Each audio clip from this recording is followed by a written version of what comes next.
सहनाववतु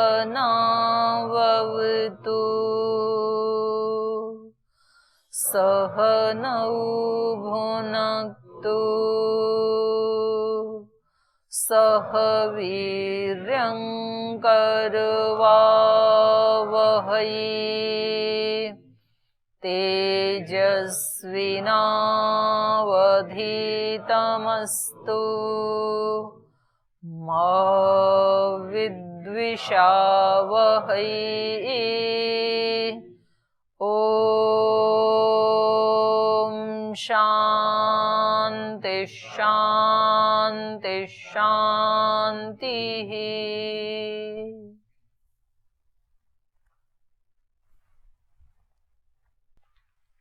कल वाले पाठ में से कोई प्रश्न है आपका? जी पूछिए। ओम दीदी प्रणाम। कल हम पढ़ रहे थे यहाँ पर जैसे अरुण पुत्र श्वेतकेतु और उनका पिताजी उनको कह रहे 12 वर्ष के बाद कह रहे कि अब जाकर के अध्ययन करो। तो यहाँ पर 12 वर्ष तक मतलब अध्ययन वो कर ही नहीं थे। ऐसे पीछे भी देखा जाता है जैसे श्री कृष्ण जी भी हैं, तो वो भी कंस के मारने के बाद भी फिर वो संदीपन की गुरुकुल में जाते हैं। तो क्या उस समय ऐसा नियम था या ऐसा कुछ था कि ऐसे इतने वर्ष के बाद खेलते रहो आराम से, क्या दिक्कत है? हम भी 6 साल के बाद गए थे। आजकल तो बच्चों बहुत जल्दी पढ़ाई करते हैं, तो इससे तो अभी इतना अंतर तो हमारे सामने आ गया। बताओ, अभी तो 3 साल को भेज देते हैं बच्चे को। अच्छा, उसमें भी थोड़ा वो है, उसमें संस्कार विधि में ना, कि ब्राह्मण के बालक को 8 वर्ष, वैश्य को ऐसे ऐसे अलग है। उसमें 10 वर्ष, 8 वर्ष, 6 वर्ष मनुस्मृति में भी है। हाँ, तो उसमें वर्णाश्रम के अनुसार है, तो इसमें कोई दिक्कत नहीं है। और फिर ऐसा नहीं है कि वो मतलब 12 वर्ष तक कुछ भी नहीं पढ़े, ऐसा नहीं है, क्योंकि माता पिता भी तो विद्वान होते थे ना।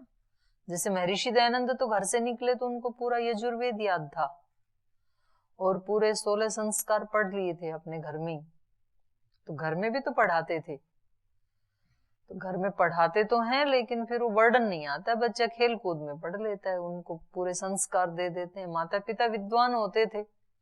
अभी तो माता पिता को ही नहीं पता है, वो ऑफिस में काम करते हैं, तो वो सोचते हैं कि चलो इसको जल्दी से छोड़ दें बाहर कहीं, तो कम से कम एक जिम्मेदारी तो मिटे, क्योंकि सुबह सुबह स्कूल हमें भी जाना होता है, तैयार होना पड़ता है या ऑफिस जाना पड़ता है।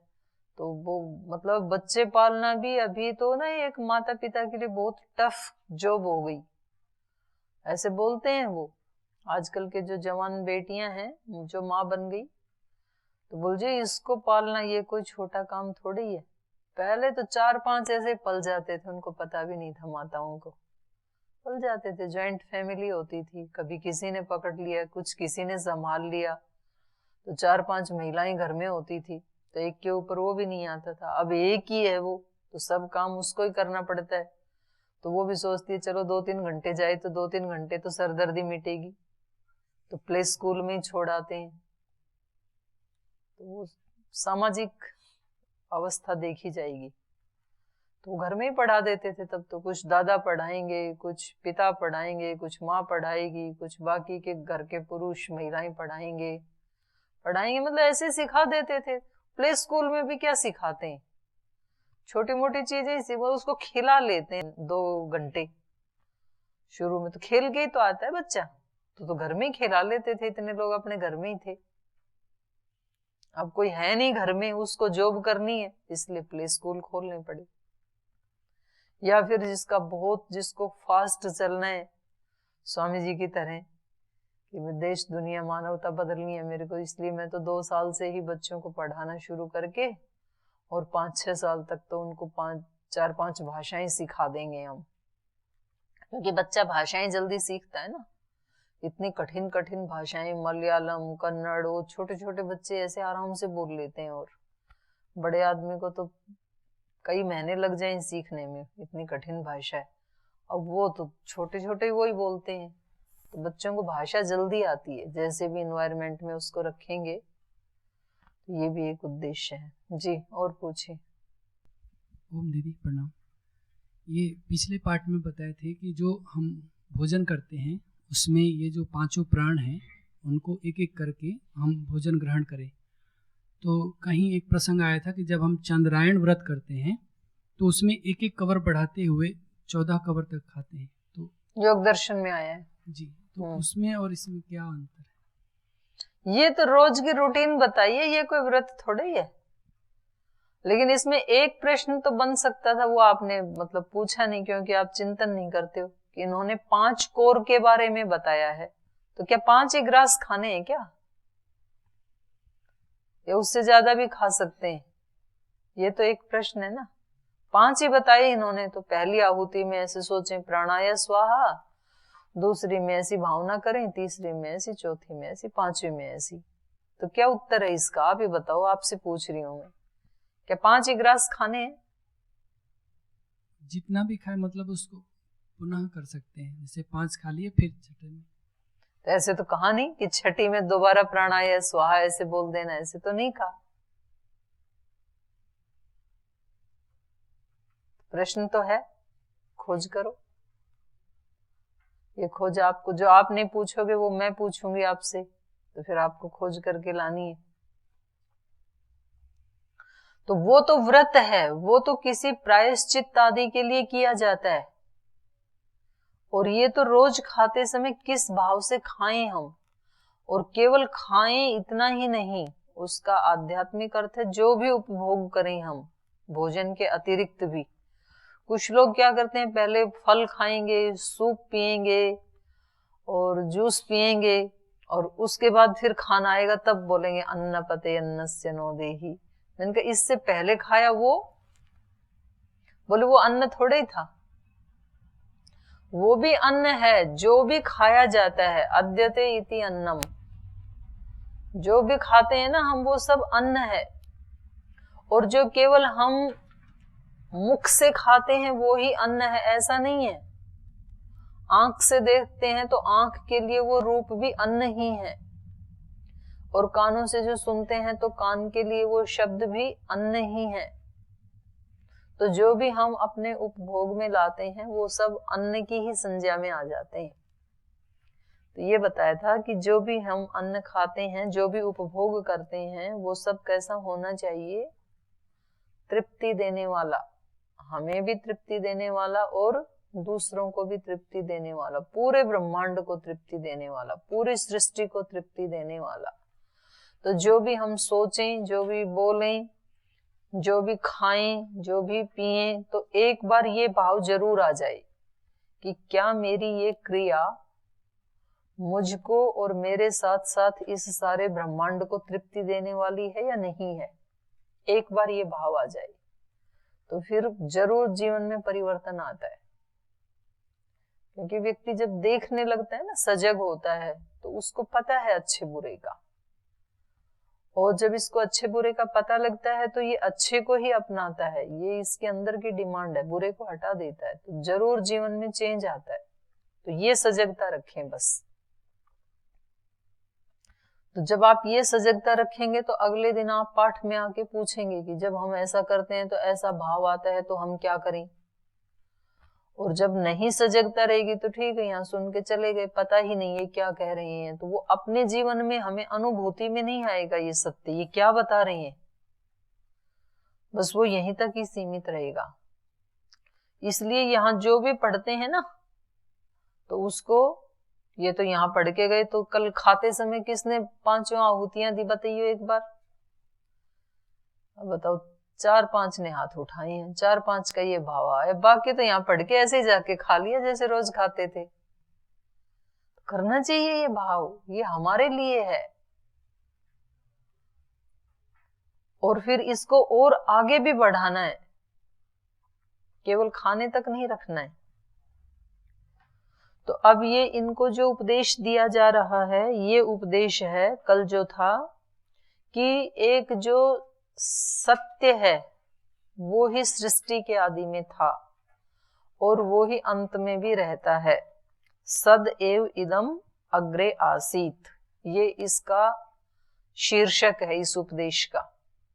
तो कल इन्होंने समझाना शुरू किया था, और वेद का भी यही है, नासदीय सूक्त में यही बताया है ना ना सदासीत ना असदासीत।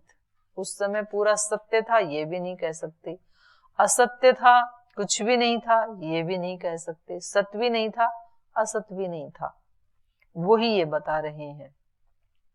सत्य तो इसलिए नहीं था क्योंकि इस अभिव्यक्त रूप में सृष्टि नहीं थी, और असत इसलिए नहीं था कि यदि असत से कभी सत्य की उत्पत्ति नहीं होती है, यदि वो बीज रूप में भी नहीं होता तो ये सृष्टि बनती कैसे। तो बस वो बीज रूप में था, तो ना हम उसको सत्य कह सकते हैं ना तो उसको असत कह सकते हैं। जैसे कोई बीज है वट वृक्ष का, तो उसमें वहां पूछा जाए यदि आपसे कि वट वृक्ष यहाँ पर सत है या असत है, तो क्या कहेंगे? यदि आप कहें कि सत है तो ये झूठ है, क्योंकि वट वृक्ष तो दिख ही नहीं रहा। और यदि आप कहें कि असत है, नहीं है, तो भी ये ठीक नहीं है, क्योंकि असत से कभी सत की उत्पत्ति होती नहीं। तो उसको बोते हैं तो वट वृक्ष कहां से आया, असत था तो ये ऐसी ही स्थिति सृष्टि के आदि में होती है। उसको सत भी नहीं कह सकते, असत भी नहीं कह सकते, कारण रूप में होती है वो। तो ये भी यही समझा रहे हैं। ये जो इनके पुत्र है ना श्वेत केतु, तो वो आपकी तरह ही थे कि जी हमने तो पढ़ लिया, और उसको लगा कि हम तो सब जान गए, तो वो फिर अकड़ में थोड़ा सा घूमता था पिताजी के पास। आजकल जो जवान बच्चे होते हैं ना, तो वो माता पिता को तो थोड़ा बुद्धू मानते हैं। उनको लगता है इनको क्या पता है, इनको कंप्यूटर चलाना नहीं आता है, इनको मोबाइल ऑपरेट करना नहीं आता है, और हम तो बहुत सीख के आए हैं, हमारे पास तो डिग्री है। तो वो ऐसे बिहेव करते हैं। तो ये जीवन वाले सत्य से फिर वो वंचित रह जाते हैं। जीवन का गणित अलग है और पुस्तकों का गणित अलग है। एक दिन समझाया था ना आपको, कहानी सुनाई थी ना। तो जीवन का साइंस अलग है, विज्ञान अलग है, और कक्षा का विज्ञान अलग है। जीवन का विज्ञान उनको ज्यादा आता है, जीवन के अनुभव उनके पास है ना, और यहाँ का जो फिजिक्स केमिस्ट्री है वो बिल्कुल अलग है, और जीवन की फिजिक्स केमिस्ट्री बिल्कुल अलग है। तो दोनों में अंतर है। कभी कभी जिन बच्चों को यूनिवर्सिटियां गोल्ड मेडल दे देती हैं, जीवन कभी कभी उनको मिट्टी का मेडल भी नहीं देता है। तो श्वेत केतु गोल्ड मेडलिस्ट था, लेकिन घर में आया तो पिताजी ने तो उसको अभी समझाएंगे। तो कल इन्होंने एक उदाहरण दिया था कि वो कौन सा उपदेश है। तो इन्होंने कहा था कि हे सौम्य, यथा एकेन मृत पिंडेन सर्वं मृतमयम विज्ञातम स्यात्। यदि एक मृत पिंड को आपने जान लिया, मिट्टी के रहस्य को जान लिया, तो सर्वम मृतमयम, मृतमयम माने मिट्टी से बना जो कुछ भी है, सारी धरती पे जो कुछ भी मिट्टी से बना है वो सब विज्ञातम स्यात्, वो सब ज्ञात हो जाता है। वाचारंभेण विकारो नामधेयम। ये जितने भी विकार हैं मिट्टी के, जो मिट्टी का विस्तार है, वो तो केवल कहने मात्र के लिए हैं। ये तो नामधेयम, वो तो नाम मात्र के लिए हैं। मृत्तिका इति एव सत्यम। वास्तव में तो उन सब विकारों में क्या सत्य है? मिट्टी ही सत्य है। जैसे हमारे ये शरीर हैं, तो सबके शरीरों के अलग अलग नाम है ना। यहाँ जितने शरीर बैठे हैं उन सब शरीरों के अलग अलग नाम हैं। तो जो जिस मटेरियल से ये शरीर बने, 5 भूतों से, जो 5 भूतों के रहस्य को जानता है, वो क्या कहेगा कि कहने मात्र के लिए ये अलग अलग संज्ञाएं हैं। वास्तव में तो सत्य क्या है? 5 भूत ही सत्य है। या पार्थिव शरीर, इसमें पृथ्वी तत्व की अधिकता है, तो कहेंगे पार्थिवता ही सत्य है। ये तो कहने के लिए हैं अलग अलग नाम रूप, तो व्यवहार के लिए हैं अलग अलग नाम रूप। तो ऐसे ही आगे कहा, यथा सौम्य एकेन लोहमणिना सर्वं लोहमयम विज्ञातम स्यात् वाचारंभणम विकारो नामधेयम लोहम इति एव सत्यम। हे सौम्य, जैसे लोहमणिना, एक लोहे की मणि को, एक लोहे के टुकड़े को, लोहे के चुंबक को आपने, लोहमणि चुंबक को भी कहते हैं और लोहमणि लोह के गोले को भी कहते हैं, तो आपने जैसे एक लोहे को समझ लिया, यथा सौम्य एकेन लोहमणिना, एक लोहमणि से, एक लोहे से ही, सर्वम लोहमयम विज्ञातम स्यात्, जो कुछ भी लोहे से बना है वो सब कुछ विज्ञात हो जाता है, जाना जाता है, क्योंकि वाचारंभणम विकारो नामधेयम लोहम इति एव सत्यम। ये जो लोहे के विकार हैं, लोहे से जितनी चीजें बनती हैं, कहीं चाकू बनता है, कहीं फावड़ा बनता है, दरांती बनती है, ये सब कील बनती है, हथौड़ी बनती है, जितनी भी लोहे की चीजें, बाल्टी बनती है, ये सब तो क्या है, कहने मात्र के लिए हैं। ये वाचारंभणम विकारो नामधेयम, ये विकार तो कहने मात्र के लिए हैं, वाचारंभण कहने मात्र के लिए हैं। लोहम इति एव सत्यम, वास्तव में तो उन सब विकारों में लोहा ही सत्य है, क्योंकि लोहे से ही बने हैं। यथा सौम्य एकेन नख कृन्तनेन सर्वं कार्ष्णायसं विज्ञातं स्यात्, वाचारंभणं विकारो नामधेयं कृष्णायसम इत्येव सत्यम एवं सौम्य स आदेशो भवति। हे सौम्य, यथा एकेन नख कृन्तनेन, एक नख के द्वारा कुरेदना, सर्वम कार्ष्णायसम विज्ञातम स्यात्, तो सब, कार्ष्णाय कहते हैं शीशे को, सब शीशा जैसे जाना जाता है, जैसे एक ये नख कृंतन कहते हैं, नुहरना शीशे का होता है, क्या कहते हैं, नक्काशी। नक्काशी तो वो होती है डिजाइन, लोहे को जानने वाला यंत्र है ये। तो एक नुहरने के द्वारा, जैसे सर्वम कार्ष्णायसम विज्ञातम स्यात्, सब शीशे से बने हुए पदार्थ जैसे जाने जाते हैं, ऐसे वाचारंभणम विकारो नामधेयम कृष्णायसम इत्येवम, ये शीशे से बने जितने पदार्थ हैं, अलग अलग जो नाम हैं, ये तो नाम मात्र के लिए हैं। कृष्णायसम इत्येव सत्यम, कृष्णायसम मतलब शीशा, कृष्णायसम जो है, शीशा जो है, वो ही एक सत्य है उन सब विकारों में। एवं सौम्य से आदेशो भवति, तो ये आदेश था जो आपको गुरु से जानना था। आपने पूछा ना कि वो कौन सा आदेश है जिसके जानने से अविज्ञात विज्ञात हो जाता है, अश्रुतम श्रुतम हो जाता है, जो नहीं सुना है वो भी सुना हुआ जैसे ही हो जाता है। तो इन सब पदार्थों के पीछे जो सत्य है उसको जिसने जान लिया, तो उसने मानो सब पदार्थों को ही जान लिया, ये आदेश है। न वै नूनम भगवन्तः ते एतद अवेदिषु यद अवेदत अवेदिष्यन् कथन में न अवक्षन् इति, भगवांस्तु एव ते मे तद ब्रवीतु इति, तथा सौम्य इति होवाच।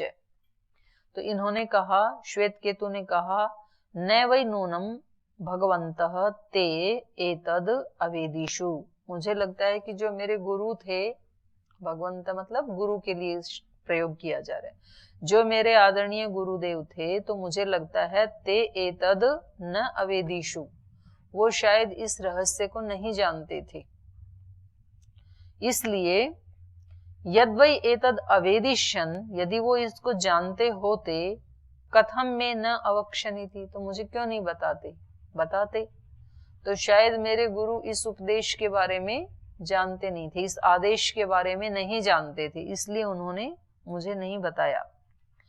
भगवांस्तु एव में तद ब्रवीतु इति, तो आप ही मुझे ये बता दीजिए फिर इसके बारे में, इस उपदेश के बारे में।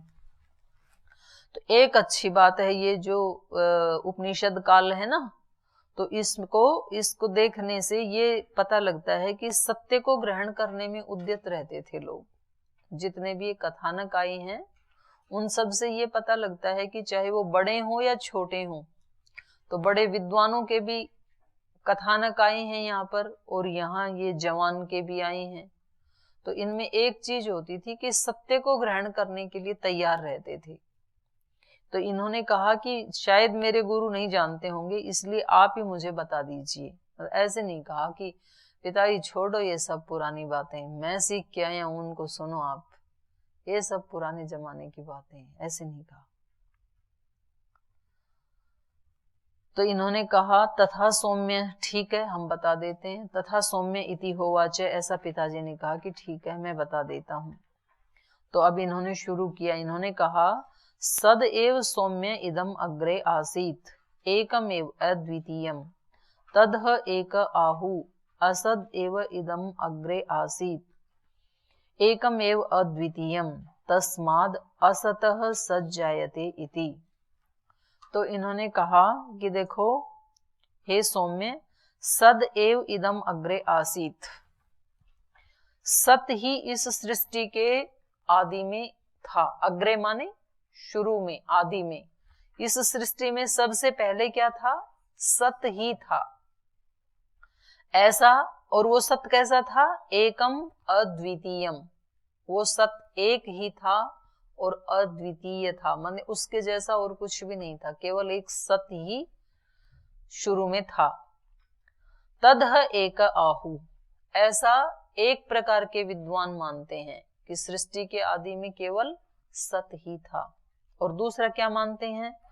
असद एव अग्रे आसीत एकम अद्वितीयम, दूसरी प्रकार के विद्वान मानते हैं कि असत था, सृष्टि के आदि में कुछ भी नहीं था, असत था, किसी भी चीज की सत्ता नहीं थी।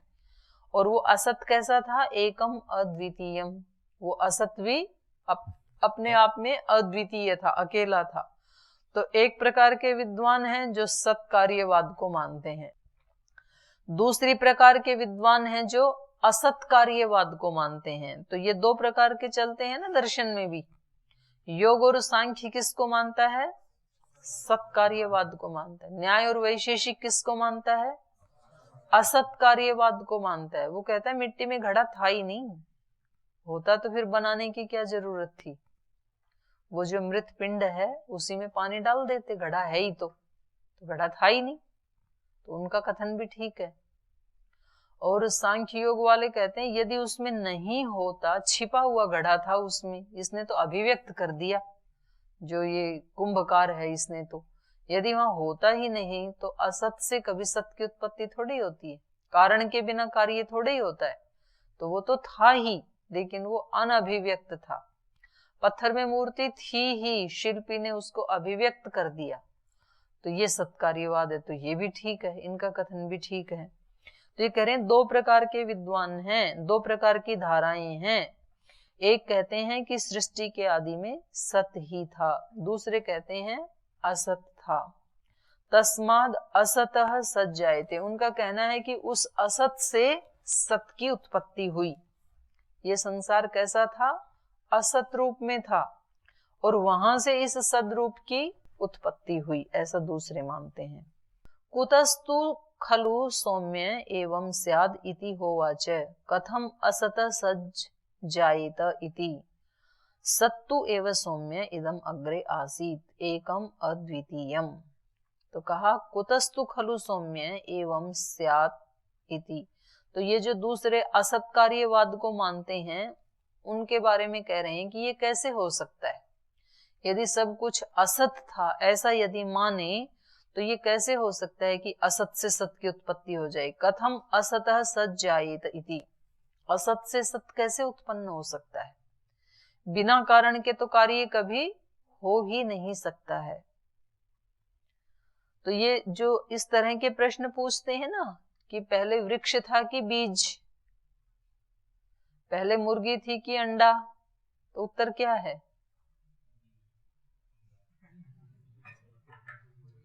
हो गए ना कई मत आपके ही। उत्तर क्या है इसका? ठीक उत्तर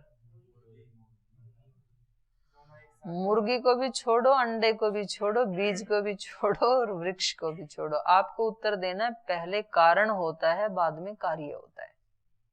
ये है इसका उत्तर।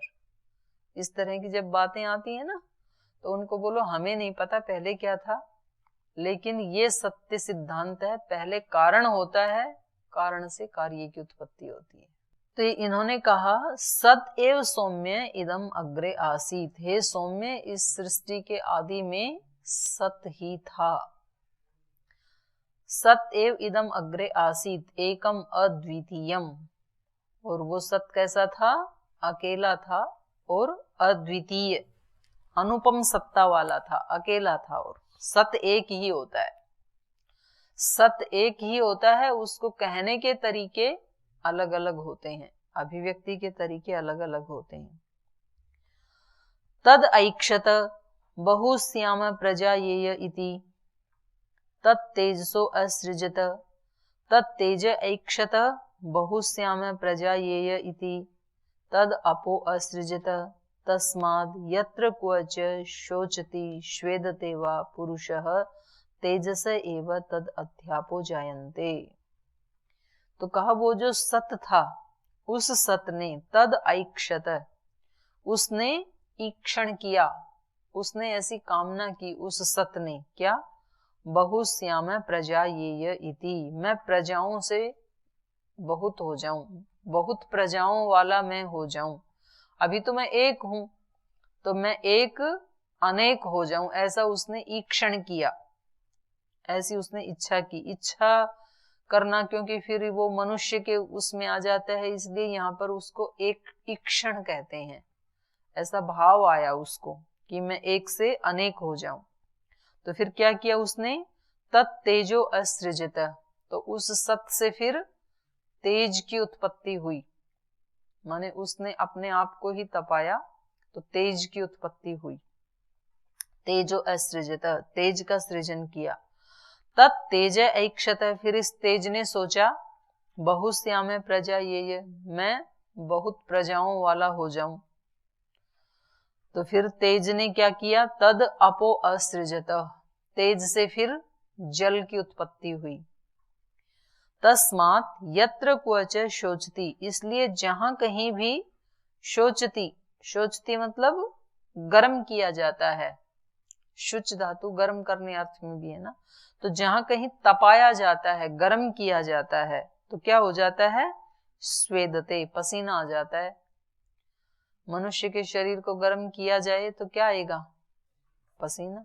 उसमें स्टीम वाले बॉक्स में डाल देते हैं ना, तो तपाया जाता है तो क्या निकलता है? पसीना। तो तेज से क्या उत्पन्न होता है? जल। वैसे भी जब बहुत गर्मी होती है, जब इस ब्रह्मांड में इसको तपाया जाता है, वायुमंडल को, तो क्या आता है फिर? बारिश। तो तेज से जल की उत्पत्ति होती है। तद अपो असृजत, तेज से फिर जल की उत्पत्ति हुई। तस्माद् यत्र क्वच शोचति श्वेदते वा पुरुषः तेजस एव तद अध्यापो जायन्ते, तद अधि आपो जायन्ते, जहां कहीं पुरुष तेज युक्त होता है तो उसके बाद फिर जल की उत्पत्ति होती है। ये सृष्टि रचना का क्रम बता रहे हैं अपने पुत्र से, कैसे सृष्टि बनी। ता आप ऐक्षंत, उन जलों ने सोचा। जल हमेशा ना बहुवचनांत आता है, क्योंकि जल जो है वो बहुत सारे जल के परमाणुओं से मिलके बना है ना। चाहे एक घूंट भी जल है, जो आपको जल दिखाई देगा उसमें कई सारे परमाणु है ना। तो ये नियम है कि जल शब्द, आप है शब्द जहां भी आएगा संस्कृत में, वो नित्य बहुवचनांत ही होता है, कभी एक वचन नहीं होता। इसलिए कहा ता आप ऐक्षंत, उन जलों ने ईक्षण किया, उन्होंने चाहा। बहवः श्याम प्रजाये मही इति, उन जलों ने सोचा कि हम बहुत हो जाएं। बहवः श्याम प्रजाये मही इति, हम बहुत हो जाएं। ता अन्नम असृजंत, इसलिए जल से फिर क्या बनता है? अन्न। अन्न की उत्पत्ति हुई, उन्होंने अपने आप को जलों ने तपाया तो अन्न उत्पन्न हुआ। तो जब जल बरसते हैं तो अन्न की उत्पत्ति होती है।